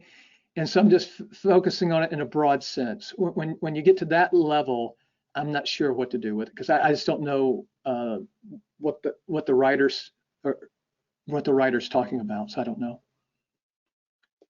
You may have already answered this. Even though the accents are different in poetry, do they function the same way? Yes, they do. They're more difficult, I will tell you that. The poetical ones, what you'll get is certain accents can't get too close to each other or they transform into another accent.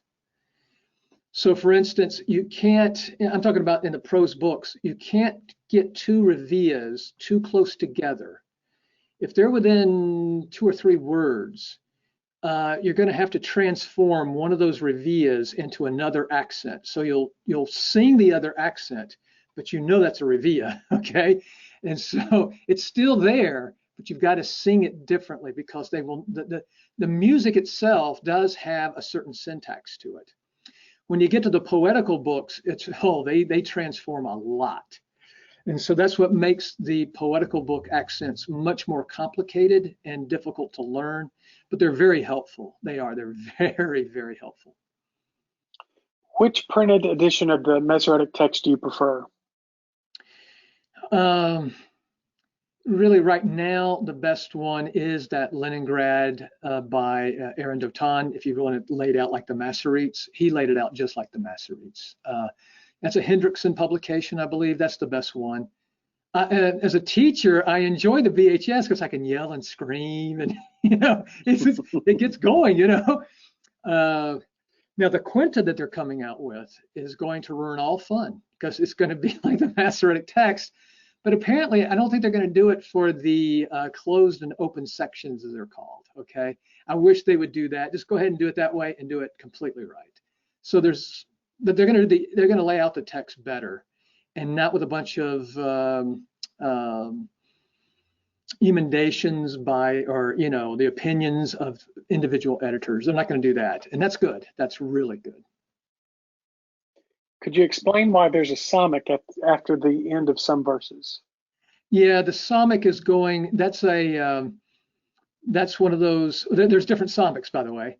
Some of the psalmics that you see out on the margin is part of the calendar of reading for the Jews in the synagogue to read through the Pentateuch. And there's 2 types. One, you read through the Pentateuch in 1 year. One, you read through it in 3 years, I believe. There's other psalmics you see in the text that's really not in the Masoretic text, and pays, by the way. You see pays as well. And these are like section breakers, okay? In other words, they're like dividing the up into sections. You don't want to quite see it like paragraphs because our view of paragraphs and their view of section breakers are a little different. But let me tell you one good thing. If you look at Isaiah 53, the section break in the Masoretic text is really about 3 verses earlier in chapter 52. So when it says, my servant will prosper, Isaiah 53, in a sense, starts there, okay? And again, in the in the Targums, my Messiah will prosper, which shows you that the earliest and most authoritative interpretation of Isaiah 53 is clearly messianic, okay? So those section breakers can be very helpful. What the Masoretes would actually do, if you look at the, again, the book by Dotan, is if it's a pay in the text you have probably, the rest of the line has to be left blank. And if it's at the end of the line, then the whole next line has to be left blank. If it's the Samic, it's like 6 letters that you have to leave blank and start again. But again, these are like, we can call them ancient paragraph breaks, but let's say sections breaks, okay?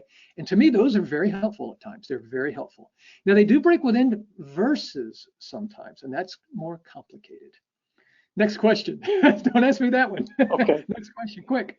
If you use accents to determine meaning, aren't you basically submitting yourself to Masoretic interpretation? They determine what the text means as opposed to saying what it is. I don't think so, because what I think I'm doing is following Ezra's tradition. And again, let me just say it again to you. When Paul said, and again, I may be misinterpreting this, but to me, now I'll say this to you. I will say this to you. You show me a verse. Now again, remember this, the apostles are not text critics. So don't think when they quote something and it's more Septuagint, the Mesoretic, they want you to change the text necessarily. They're not text critics. That's not what their goal is. So we got to be very careful. Now, if their meaning, again, even if the meaning hangs on that, we've got to be careful, because again, sometimes we will do interpretation as opposed to just strictly reading a text. We're doing interpretation, so to speak. But if there's a place where you can clearly see whether it's the New Testament writers or the Old Testament writers are going against the accents, let's say that happens, I would go against the accents. I would say the accents are wrong here, okay? So I wouldn't have a problem if there's another verse somewhere or another teaching which clearly contradicts.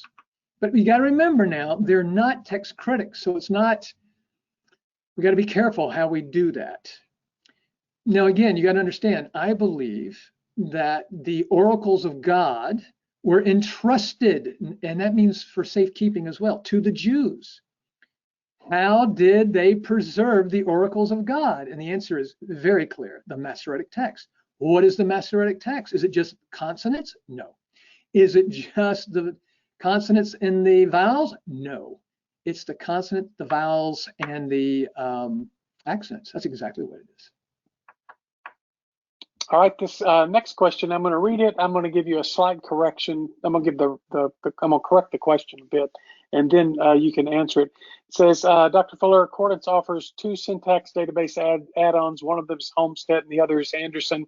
Do you recommend one over the other, both, or neither? But my correction is actually we had 3, because we also have ETCBC, formerly known as Weavoo. So we have ETCBC, we have Homestead, and we have the new Anderson forms. That we just, it's not new, it's just new to us. We just released it. Do you recommend any of those? Now, the third one you mentioned, I'm not familiar with. I've never seen it. I have seen Anderson. ETCBC? Yeah, I just don't, I never looked at it as far as I know. Okay. The Anderson one, I think I've seen that as a book, and now you've put it into Accordance. Is that correct? I think I have seen it. Yeah, I think I've seen that.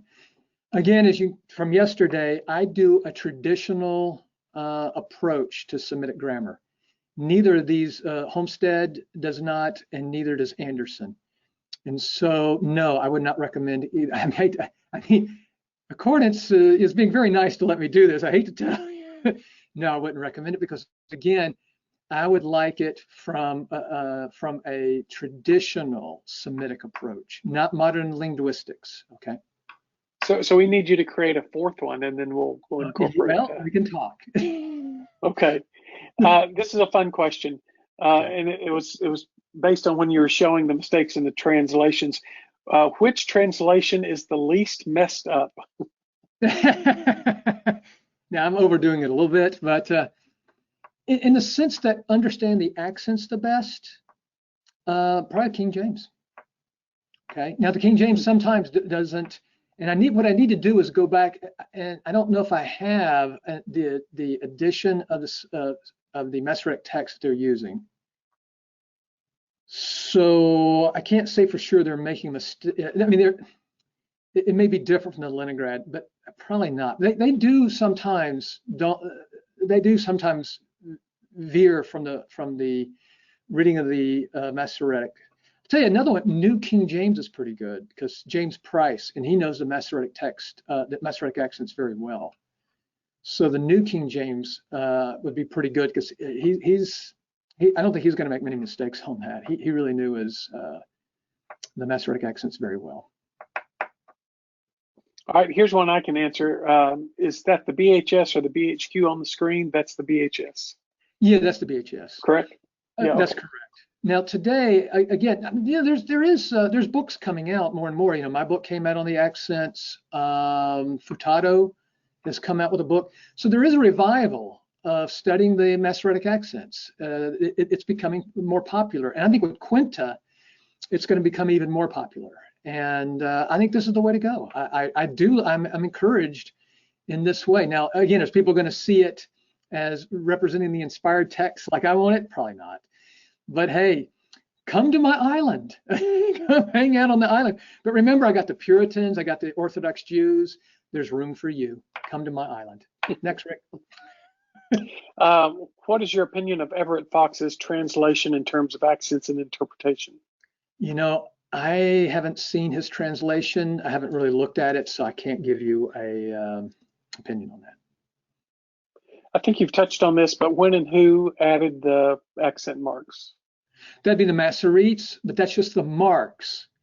What they're trying to do is fix the text so we don't mess it up. Okay, that's what they're trying to do. They're trying to fix the text to keep it from corruption. And that's why they saw, when Ben Asher completed his work on Aleppo, it was seen as the great accomplishment because he had, for once and for all, set the Masoretic text. This was it, folks.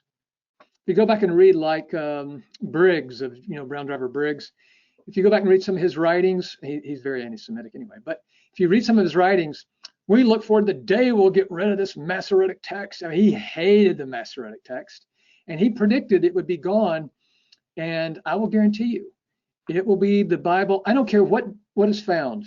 I don't care what you find. Dead Sea, let's suppose we find, it's going to be Aleppo, folks. The Jews are not going to change Aleppo ever, unless they figure out that this text is not the text, the text that Maimonides talked about, okay?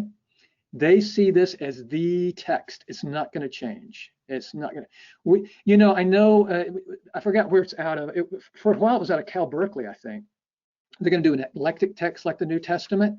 Yeah, go ahead. But that's not going to change, Orthodox Judaism, or in my opinion, Orthodox Christianity. It's not going to change. All right, this question, I understood what you meant by this, but this will give you a good opportunity to clarify something for some of those who might not know. It says, you said that the BHS was a corruption of the Masoretic text. What's the difference between the BHS and the Masoretic text? Yeah, if you look at the Masoretic text, if you look at the BHS and you open it up, especially go to Psalms, that's where you'll see it the most. You'll see sometimes verse numbers right inside the text, and you're like, why'd they put that, the third verse, why did they put it so far in with the second verse on right next to it, right to the right of it, and so forth? When you look at the BHS, when you first open the BHS, you'll see like the cover page, and if you turn the page, you'll see all the editors. Those editors had carte blanche, where they could do the lines of the Masoretic text according to the way they thought it should be read. And so look at Psalm, I believe it's like 210, Kiss the Son. Notice where Kiss the Son is. You can tell they're trying to put it with verse 9. And so they're doing all sorts of rearranging of the text. And it's not just the book of Psalms, but in the book of Psalms, you can see it most clearly. And look how they, well, why did that line go out that far? And then you could have put the rest of the line back, the next line down up on the other side of the line that you shortened. They're trying to create their own Masoretic text, okay? They're trying to say, we don't think it should be read this way.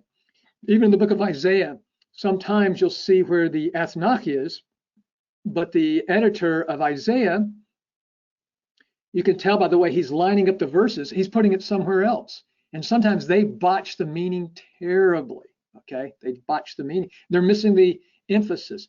A lot of those guys, I'm gonna be point blank with you, really did not understand the accents. All right, we're at the top of the hour, and we had kind of said we were going to end at the top of the hour. I do want to ask two more of these questions. Sure. With the, again, the statement that we're only halfway through the questions, so I encourage everyone to email rtffuller@gmail.com because we're not going to get to your question if it's in that second half. But let me ask you two that I think both of these are interesting. One is in different cases, for example, when studying Psalm 119, is the Arabic more accurate than the ESV? I haven't looked at the Arabic on that. The Arabic, the one that's mostly used is more like an NIV.